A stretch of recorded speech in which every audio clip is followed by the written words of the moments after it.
Hello everyone, কেমন আছেন আপনারা? আশা করছি ভালো আছেন। আমি নিবেদিতার নতুন একটা ব্লগে অনেক অনেক স্বাগত, অনেক অনেক ভালোবাসা। অনেক দিন পর আমি ব্লগ দিচ্ছি, কারণ মাঝখানে তো আমি গায়েব হয়ে গিয়েছি। কোথায় যে আমি গিয়েছিলাম হয়তো কেউ খুঁজেই পাইনি। আসলে এসেছিলাম বাবার বাড়িতে, আর এখনও পর্যন্ত বাবার বাড়িতেই আছি। এখানে না জিওর একটুকুও টাওয়ার পায় না, এর জন্য আমি ভালো মতো করে ভিডিওগুলো পোস্ট করতে পারছি না।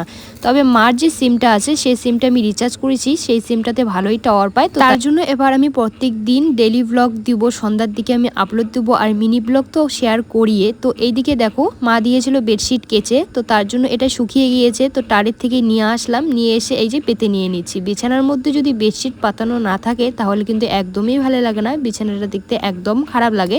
তার জন্য বেডশিটটা পেতে নিয়ে নিলাম। আর এই বিছানাটা এক মুহূর্তও ভালো থাকবে না, মামাম বিছানার উপর উঠলেই সব কিছু একখানি জড়ো করে রেখে দিয়ে দেবে। এই বেডশিটটা কেচে দিয়েছে দুদিন হলো, দুদিন পর মানে শুকিয়ে গেল, কারণ রোদের কোনো ঠিক নেই। কারণ এখনই রোদ হচ্ছে, এখনই বৃষ্টি হচ্ছে। মা আজকে আবার একটা মানে বেডশিট কেচে দিয়েছে, চা পড়েছিল একটুখানি। তো এইদিকে মা বাজারে গিয়েছিল কালকে, তো মায়ের কাপড়গুলো এরকম করেই আছে, তো সেগুলো এখন আমি ভাঁজ করে এই আলনাটার মধ্যে রেখে দিয়ে দিচ্ছি। ঘরের মধ্যে যদি আলনা বিছানা অগোছালো থাকে তাহলে কিন্তু একদম ভালো লাগে না, আর ঘরটা দেখতেও খারাপ লাগে, আর মনটাও যেন কীরকম লাগে। তো সকালবেলা যেহেতু মামামকে পড়াতে বসিয়েছিলাম, তো তার জন্য কিন্তু কোনো কাজকর্ম করতে পারিনি। তো এখন মামামকে পড়ানো হয়ে গিয়েছে, আর এখন এই যে কাজে লেগে পড়েছি।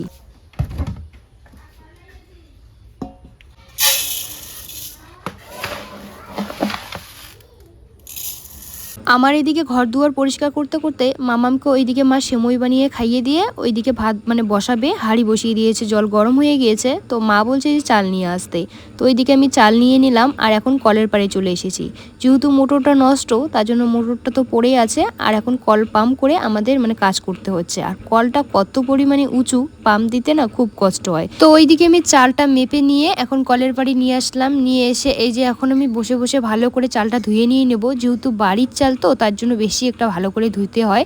আমরা না কিনে খাই না বেশি একটা, যেটা চাষ করি সেটাতে আমাদের আর কি বছরটা চলে যায়। তো সেগুলোই শুকানোর পরে ভাঙিয়ে নিয়ে আসা হয়। তো তারপরে এই যে দেখো চাল হয়েছে, একদম ছোট ছোট চাল। আর আমার শ্বশুরবাড়িতে তো সবসময় কিনে খাই, এর জন্য আমার মাকে বলছিলাম যে চালগুলো কি ভেঙে গিয়েছে, মা বলছে না এরকমই তো হয়। তো এই বছর আর আমার শ্বশুরবাড়িতে বাড়ির চালের ভাত খাওয়া হয়নি, সবসময় কিনেই খেয়েছিলাম। যেহেতু মা সবসময় দোকানে থাকে আর সেদ্ধ করতেও পারি না আমি, আর মারও সময় হয় না, তার জন্য আমরা কিনেই খাই। আমার বাবার বাড়িতে সবসময় বাড়ির চালের এই ভাত খায়। আর ছাগল ছানাটা সারাদিন বাড়ির থেকে কোথাও বের হয় না, আমি যেদিকে যাচ্ছিলাম সেদিকে আমার পেছন পেছন যাচ্ছিল। তার জন্য এই ঘাসের যে ব্যাগটা আছে সেটা এই যে বারান্দায় ছিল, এখানে এই বাইরে নিয়ে আসলাম, নিয়ে এসে দিয়ে দিলাম। ও না সারাদিন কোথাও যাবে না মাঠের মধ্যে। ওইদিকে চালটা ধুয়ে দিলাম, মা ওইদিকে দিয়ে দিল হাঁড়ির মধ্যে। আর এখন আমি এই যে চাল কুমড়োটা কেটে নিয়ে নিচ্ছি। আজকে যেহেতু শনিবার, আজকে আমাদের বাড়িতে নিরামিষ রান্না হবে, চাল কুমড়ো ভাজা করবে। আর এখন কি করে এখনো ঠিক হয়নি, নিরামিষের দিনে করে সবজি নিয়ে টেনশন, কি রান্না করবে। আমার মেয়ে তো নিরামিষ খেতেই চায় না। আজ হচ্ছে নিরামিষ আমাদের বাড়িতে রান্না হবে, যেহেতু প্রত্যেক শনিবার করে আমার মারা মানে নিরামিষ খায়। আমার মা না, আমাদের পাড়ায় বেশিরভাগ লোকেই শনিবার করে নিরামিষ খায়। আর আমার মেয়ে তো নিরামিষ খেতেই চায় না, সবসময় ওকে যে কোনো একটা জিনিস লাগবে, হয় মাছ মাংস বা ডিম। তো তবু ওরকম করে খাওয়ানোর চেষ্টা করি, তবে আবার মা পরে কিন্তু আবার ডিম ভেজে দেয়, কারণ ও কান্নাকাটি শুরু করে দিয়ে দেয়। মা বলছিল যে ভেন্ডি আলু একটা সবজি রান্না করবে, আর এই যে চাল কুমড়োটা যা আছে সেটা ভাজা করবে। আর চাল কুমড়ো ভাজা খেতে না মাম্মাম ভীষণ পছন্দ করে। আর সত্যি কথা হচ্ছে বলতে কি, বাবার বাড়িতে যদি নুন ভাতও খাই না, বাবার বাড়ির মতো শান্তি কোনো জায়গাতেও লাগে না। আগে যখন মেয়েবেলা ছিল সেই শান্তিটা বুঝতে পেতাম না, বিয়ের পরে বাবার বাড়ির মতো শান্তি আর বাবার বাড়ির মতো মানে আদর যত্ন কোথাও পাওয়া যায় না। আসলে মেয়েদের না কোনো বাড়ি হয় না, শুধু বাবার বাড়ি আর শ্বশুর বাড়ি করতে করতে তাদের একদিন জীবনটাই শেষ হয়ে যায়। আর আমার মনে হয় যে প্রত্যেকটা মেয়েরই একটা নিজস্ব বাড়ি হওয়া খুবই দরকার। আমার খুব ইচ্ছে যে আমার একটা নিজের বাড়ি হবে, সেই সংসারটাকে আমি সুন্দরভাবে সাজাবো। তো জানি না সেটা পূরণ করতে পারবো কি পারবো না, স্বপ্ন তো অনেক আছে, তবে কোনোদিনও সেই স্বপ্ন আমার সায় দিবে কি দিবে না ভগবান কে জানে। অনেক সময় ভাবলে অবাক লাগে যে আমারও তো একটা মেয়ে হয়েছে, সে পরের বাড়িতে গিয়েও সেও একদিন অবহেলিত হবে।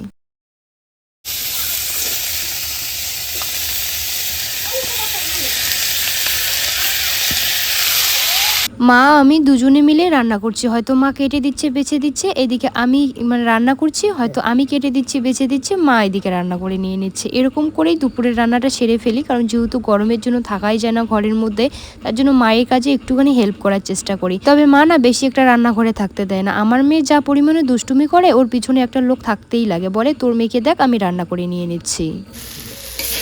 এইদিকে চাল কুমড়োর ভাজাটা হয়ে গিয়েছে, এখন আজকে নামিয়ে নেবো আর একটু ভেজে নিই। তো কতটুকু হয়ে গেল, কতগুলো কাটলাম, এই যে কতটুকু হয়ে গেল।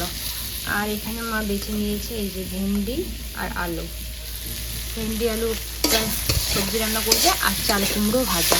আজকে এতটুকুই নিরামিষ।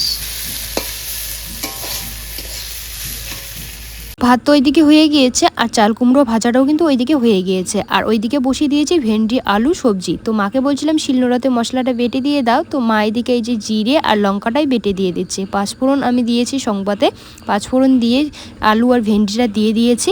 আর এদিকে মা এখন শিলনোড়াতে মশলাটা বাটছে, তাহলে কিন্তু আমাদের রান্না কমপ্লিট। আজকে দুটো সবজি রান্না করবে, তাছাড়া আদার্স কিছুই না।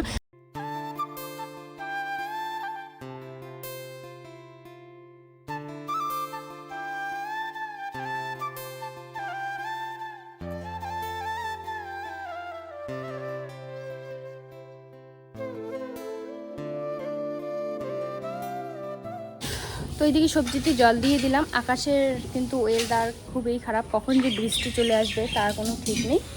কিন্তু রান্না করার পর এত গরম লাগছে তোমাদের আর কি বলবো। মামামের যেহেতু স্কুল বন্ধ, তাই এই স্কুল ড্রেসগুলো ধুয়ে দিয়েছিলাম কালকেই, আজকেও শুকায়নি, দেখি আজকে শুকায় কি শুকায় না। মানে শার্টটা শুকালে বড় মেয়েটির ওই যে কোমরটা একটুখানি ভেজা থাকে, যেহেতু একটু মোটা, এর জন্য। কালকে আমি আবার একটা বেডশিট কেচে দিয়েছি, মা আজকে উল্টা আবার একটা বেডশিট কেচে দিয়েছে। এই যে এই বেডশিটটা কেচে দিয়েছে। তো এটা তো পাতলা সুতি, দেখি শুকিয়ে গেছে অনেকটা। তো চলো এখন স্নান টান করে নিয়ে নেব। মা ওইদিকে ঠাকুরকে দিয়ে দিচ্ছে, মা ওইদিকে বাসন মেজে নিয়ে নিচ্ছে, আর আমি এইদিকে সবজিটা নামিয়ে নেব। বাস তাহলেই আমাদের আর কি কাজ কমপ্লিট। স্নান করে এখন আমি খেতে বসে পড়েছি, কারণ মা ঠাম্মার খাওয়া কমপ্লিট। মা ঠাম্মা যখন খাচ্ছিল তখন আমি মাম্মামকে খাওয়াচ্ছিলাম। মা বলছিল যে আমার সঙ্গে খাবে, তবে মাকে বলছিলাম যে তুমি খেয়ে নাও, তাহলে মাম্মামকে দেখতে পারবে, কারণ মাম্মাম বাইরে বের হয়, বাইরে বের হলে একদম রাস্তার পাড়ে চলে যায়। আর এখন চারপাশে পুকুরগুলোতে না খুব জল হয়ে গিয়েছে, যেহেতু রাত দিনভর বৃষ্টি হচ্ছে, তার জন্য ভয় লাগে।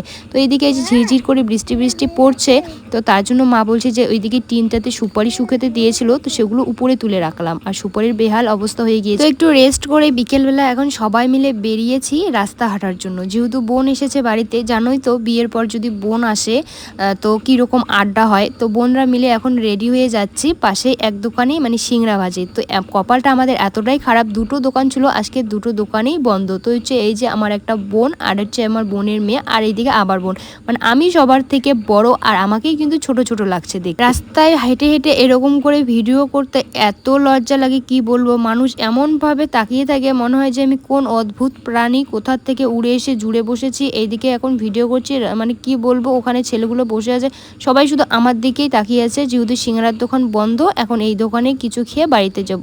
তো যাই হোক, ভিডিওটা এখানে শেষ করছি, বাই, টাটা।